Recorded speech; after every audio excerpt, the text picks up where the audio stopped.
ఈ రోజున మన కన్న తల్లిదండ్రులు మనకున్నారు, కానీ యేసుక్రీస్తు ప్రభువారు తన పవిత్రమైన రక్తము ద్వారా మనల్ని కొన్నారంట. మనం ఆయన సొత్తై ఉన్నాం. కన్న తల్లి తండ్రి అయినా మర్చిపోతారేమో కానీ ఈ ప్రేమాస్వరూపైన దేవుడు నిన్ను మర్చిపోడు. ఒక్కసారి యేసు రక్తంతో పవిత్రపరచబడిన తర్వాత నీ ఆత్మకు తండ్రి అయ్యాడు ఆయన. దేవునికి స్తోత్రం కలుగును గాక. ఆయనకి నువ్వు కుమారుడివి, కుమార్తెవి అయిపోయావు.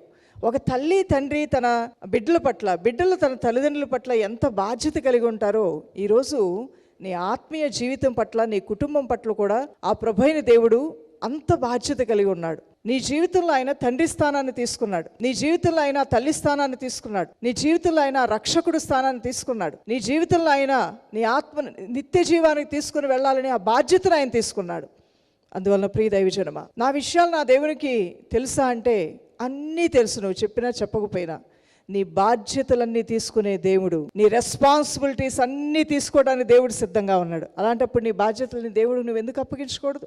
నేను నేను నేను నాది నాది, నా బాధ నా కష్టం అని ఎందుకు అనుకుంటావు? ప్రతి దానిలో నీ దేవుడిని కూడా నువ్వు యాడ్ చేసుకో. ప్రతి విషయంలో నీ దేవుడిని కూడా నీ వాడిగా చేసుకో, నీ ఇంటి వాడిగా చేసుకో, నీ స్నేహితుడిగా చేసుకో, నీ చెలికాడిగా చేసుకో, నీ ఆలోచనకర్తగా ఆయనతో సాన్నిహిత్యాన్ని పెంచుకో. కార్యాలు జరుగుతాయి. ఇలాంటి అద్భుతమైన వాక్య సందేశాలను మరెన్నో వినాలనుకుంటే సిస్టర్ శైలపాల్ యూట్యూబ్ ఛానల్ను సబ్స్క్రైబ్ చేసుకోగలరు.